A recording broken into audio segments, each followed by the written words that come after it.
જામનગરમાં cyber crime પોલીસે મોટી કાર્યવાહી હાથ ધરાઈ છે। ઓનલાઈન ફ્રોડ કરતી ગેંગનો પર્દાફાશ કરીને 3 આરોપીઓને ઝડપી પાડવામાં આવી રહ્યા છે। જામનગર, રાજકોટ અને ભાવનગરના 6 શખ્સોએ મળીને બોગસ પેઢી ઊભી કરીને રૂપિયા 3.86 કરોડની ઓનલાઈન ઠગાઈ આચરી હતી। આ રકમ આરોપીઓએ પોતાના અંગત ઉપયોગમાં ખર્ચી નાખી હોવાનું બહાર આવ્યું છે। મુખ્ય સૂત્રધાર કનૈયાલાલ સભાયા સહિત 3 આરોપીઓની ધરપકડ કરી રિમાન્ડ માટે કાર્યવાહી હાથ ધરવામાં આવી છે। જે દ્વારકાધીશ એન્ટરપ્રાઇઝ નામની પેઢી મારફતે એક ફ્રોડ આચર્યો હતો। પોલીસ દ્વારા અન્ય આરોપીની પણ શોધખોળ ચાલુ કરવામાં આવી છે। હું વિષ્ણુ પટેલ, પ્રમુખ phase 2-3 Dared GIDC plot and shade holder association Jamnagar. આજે ફેઝ 2-3 ઉદ્યોગનગર જીઆઈડીસીમાં અરાઉન્ડ 6,000 યુનિટ ધમધમતા હતા।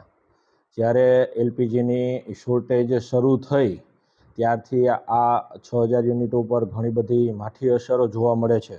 હાલમાં ઉદ્યોગમાં ફોર્જિંગમાં તથા એક્સટ્રુઝનમાં બિલેટ ગરમ કરવા અથવા પાર્ટ્સ ગરમ કરવા માટે જે એલપીજી સીએનજીનો ઉપયોગ થતો હતો તે ઉપયોગ ખૂબ જ વધારે પ્રમાણમાં થતો, જેથી ફાઇનલ પ્રોડક્ટ તરફ જઈ શકાતું। હાલમાં તેની શોર્ટેજ હોવાના કારણે આ ઉદ્યોગ ઉપર માઠી અસર છે।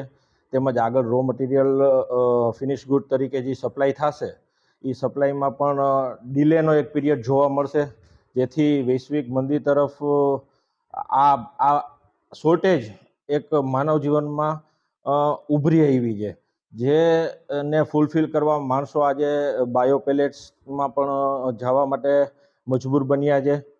જેથી સીએનજીનો જે શોર્ટેજ છે, જે સપ્લાય ચેન અત્યારે મળી નથી શકતી, તે